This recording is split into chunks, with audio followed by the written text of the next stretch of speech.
name is Quincy Queen, and this is Milestones 2 podcast. The topic, distributing your work. I hope you enjoyed the presentation. Back in the golden years, the old model for a successful release relied off of three things: access to financial for recording and manufacturing, access to promotional channels, commercial radios, etc., and access to distribution, getting your music into the retail stores and in front of consumers. Back in the day, the only way to do that is to sign to a major record label. Artists are starting to take matters in their own hands. Independent artists alike starting to use Facebook, starting to build up Twitter accounts, and using other websites such as Last.fm to create a fan base.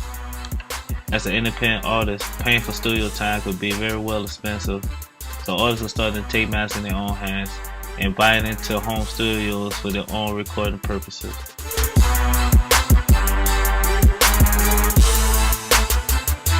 In present time, artists have more universal access to distribution. Sites like CD Baby lower the barriers to entry for digital distribution channels. The digital store CD Baby acts as the artist's mail order house. You set the price and the orders are sent to the customer.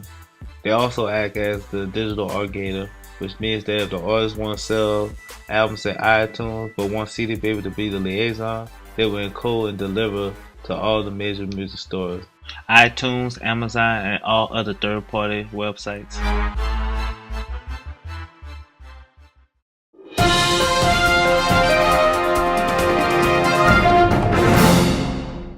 MP3, the latest advance in technology, pose a significant threat to the way both artists and labels do business. MP3 was developed by Karl Heinz Brandenburg at an Institute research lab in Germany.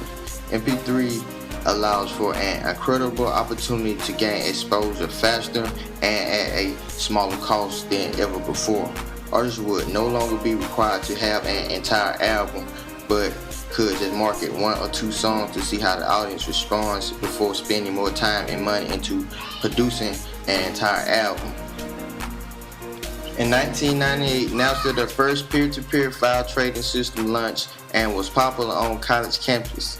Using Napster entitled making a certain portion of your digital library available for anyone to download and in exchange receiving free access to download anything else anyone had made available. The result was an enormous library full of all kinds of music, larger than what you would find in your real-world record store. A major label and some bands freaked out and sued the company out of existence. In 2001, Apple introduced the iPod and iTunes. The idea was that the combination of iTunes and the iPod would allow you to transfer digital music from CDs that you purchase and transfer them to your PC or burn copies for your friends. One of the big effects of the iPod and iTunes was to accelerate the impact of the singles over the albums. In the world of digital music, the unit currently is the individual file which corresponds to the song. In 2003, Apple released the iTunes Music Store. You could now buy the individual songs and full albums of major labels' music directly inside of the iTunes. Much to Apple's surprise and label's surprise, the iTunes Music Store has turned out to be a runaway hit with 3 billion songs sold so far. Apple is the third biggest music retailer in America after Walmart and Best Buy.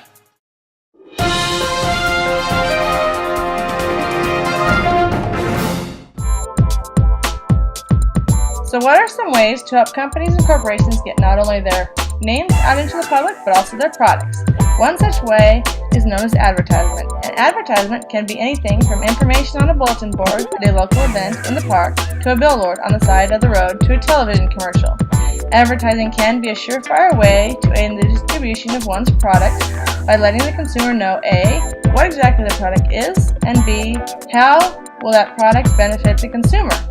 Advertising can also set a specific tone to that of the company or corporation by setting themselves apart from others in order to stand out, thus getting people to remember them. But how will these methods be changing in the future? How about with the use of something known as augmented reality, or AR?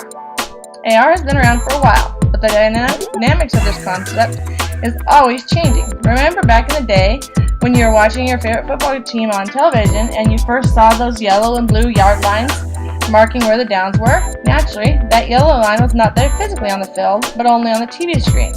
AR has changed quite a bit since then. Let's say that you're looking for an apartment or a nice loft to move into.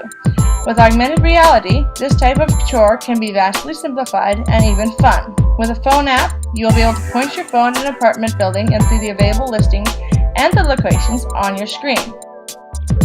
Remember that C4 twin-turbo Lingenfelter Corvette you've always wanted? You know that one you saw in that magazine?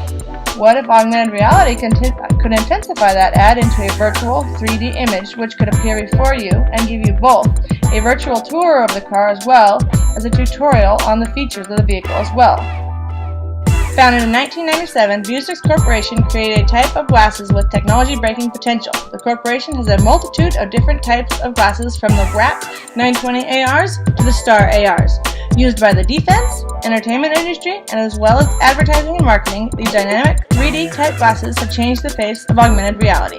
Imagine a watch magazine publisher that included AR tags in their magazine. Wearing a pair of Vuzix glasses, imagine setting the tag on your wrist and being able to scroll through a variety of the different brands of watches available. You would be able to see what the watches look like on your wrist, as well as see the hands moving for the complete effect. If there were only one thing that could be said about augmented reality, it would definitely be that in combination of this technology and advertising strategies, there is no better way to distribute your product.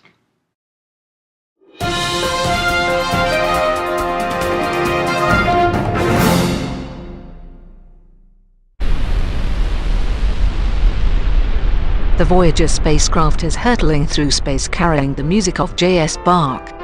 Since it began this voyage over 3 decades ago, we have seen music distributed in countless ways. In this segment, we will explore the future of music distribution.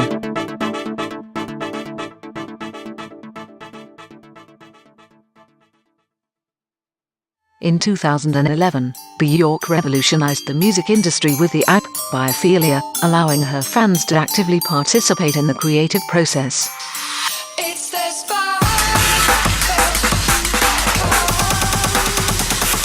Underneath the fabric of our world, a new, digital reality is being programmed to connect us to one another. Some scientists believe that it will even be possible for us to connect our brains directly to the internet by 2020.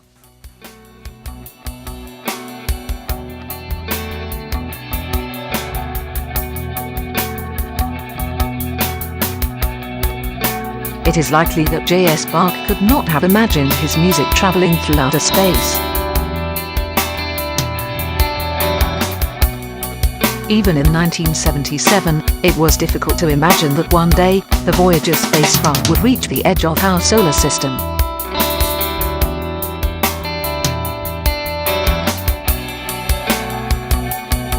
Today it is traversing the heliosphere at 17 kilometers per second.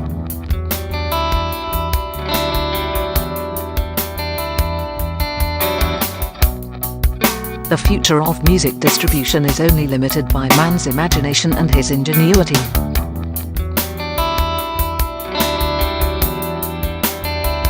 We are the future.